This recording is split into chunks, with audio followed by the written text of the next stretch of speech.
day 3 of the Founders Peak. It's a really hard act to follow, but I will just share a bit about my own personal journey.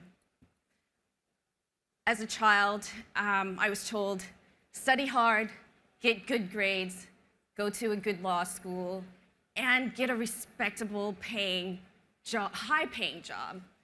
And I'm sure many of you can resonate with that thinking. And so I did exactly that. I studied hard, I went to a good law school, and I became a lawyer at a major Wall Street law firm. My parents grew up in China during the Mao era, and they sacrificed everything in 1985 so that they could give us a better life.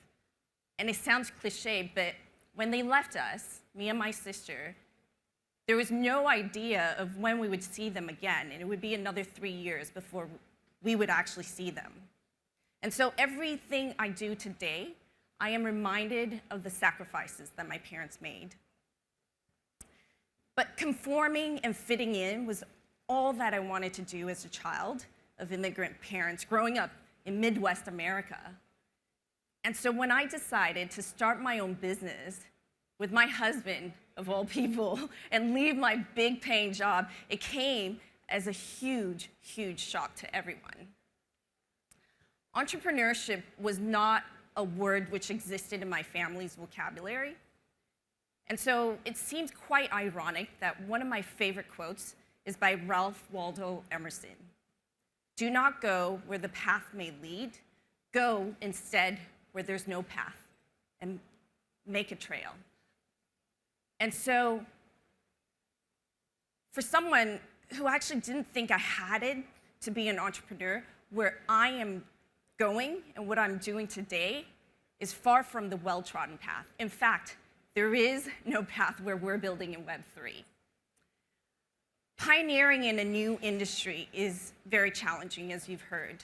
There are often no precedents, no one to turn to for advice, no one to copy. And so that road can be very lonely sometimes. And I realized what had driven me in the past was mostly fear. Fear of failing my parents, fear of failing our investors, fear of failing as a parent and as a spouse. One of the greatest fears I had as an entrepreneur was the fear of losing my identity. I was no longer attached to a prominent school or renowned law firm. No one knew who Alice Chen was. I was just another startup founder trying to pitch an idea. But I would constantly remind myself of that purpose, that this was the beginning of building my own path, instead of taking a path that was expected of me. And so today, I'm driven by that purpose. As a first-time founder, everything is a first and magnified. From reviewing that first P&L, and remember, lawyers hate numbers and accounting, to that first time we took money from outside investors and realizing, wow, this is becoming real.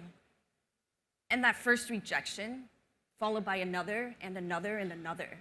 And the rejections were really hard because it made me doubt myself, my capabilities, and it hit home especially hard because of my upbringing in a very traditional Chinese family where we're taught to save face, never show our vulnerabilities, and never show our failures. And on those days when I would think about potentially going back to a big corporate stable job, I didn't share those thoughts with anyone. I trudged on, driven by the inefficiencies that I witnessed as a lawyer in a law firm, and I knew then that the system was broken. And whenever there is an inefficiency, there is a disruption opportunity. And seeing that opportunity, my husband and I, who's in the audience, founded InvestaX in 2015, one of the first crowdfunding platforms in Singapore. We wanted to bring more technology to democratize access, bring more technology-driven investments to the market. But in 2012, I had heard about Bitcoin. It wasn't until 2017 that I actually went all in, deep down the Web3 rabbit hole. In all my spare moment, I would read up on the technology. I would go to the numerous crypto conferences around the world. I would study all of the innovative projects and the potential use cases coming out of the space. And there was no way for me to really validate this, but my gut was telling me that blockchain and smart contracts would be game-changing. And I firmly believe today that there'll be some great companies that emerge out of Web3, just like the dot-com era. Tokenization was what we thought as the next generation of crowdfunding and online investment. And so in 2019, we made a strategic decision to move away from paper-based securities to only offering tokenized assets. Now, pivoting may be seen as a sign of failure, but it's also a sign of adaptability.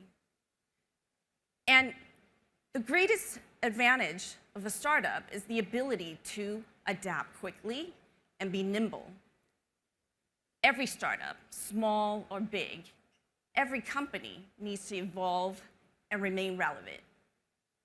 A generation ago, the Kodak moment meant something worth saving and savoring. Today, it serves as a reminder for companies not to be blinded by their own success and forget to continue to innovate. As a company, we didn't want to have that Kodak moment.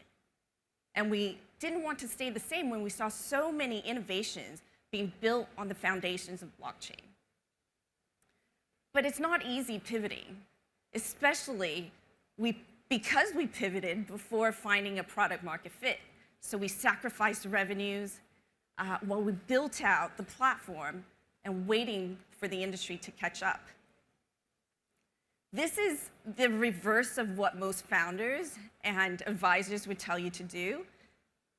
But when we got accepted into the MAS sandbox, which is reserved for companies testing innovative technologies in a controlled environment, and received an MAS FinTech grant to tokenize the new Singapore fund structure in a project called EVCC, it reinvigorated our team and gave us the affirmation that we needed that we were going down the right path. Now, with numerous projects under our belt and proposals going out almost on a daily basis, we finally feel like the industry is catching up. Security tokens are touted as being the solution to provide liquidity for liquid assets. But just because you tokenize an asset doesn't mean there'll be automatic liquidity. And we still felt like there was a key security token infrastructure that was missing, so we had to build our solution out of necessity. And because I wasn't busy enough running one startup, I co-founded a sister platform called IkeSwap. Again, being a first, it allows anyone who launches a security token to create a crowdsourced liquidity solution. Now, when I was asked to speak here, I questioned whether I belonged on the stage. I was a first-time founder, and I didn't know if I had achieved enough to share my story. But I think we all know 90% of startups fail. And the fact that I'm here today still, out of sheer grit, determination, and that thirst for a mission and yearning for a quest is why I stand here before you today. That quest and purpose has been ingrained in all of us from the beginning of time as voyagers, inventors, and explorers. As a company, we've come a long way. I'm proud to say that we're thought of as one of the pioneers and thought leaders in this whole industry. And we're at the forefront of creating something new, something that's never been done before, paving a path, and leaving our own precedents with some of the world's first projects. So what I want to say is that as a startup, I know that it's going to take a lot more than that big potential exit to keep us all going. And as a Web3 founder, I've realized that you have to actually really love what you do. You build something that people want, but at the same time, stay humble and realistic to yourself. And hopefully the message is very clear today. Despite all of the challenges, the 16-hour days, 7 days a week, and all of the gray hairs to go along with that, I would do this all over again. Because it's about the journey and the profound sense of purpose in building something new, in building a team, in innovating, in learning, and doing something exciting each and every day that may have an impact and potentially leave a legacy. Thanks for listening to my story down the rabbit hole.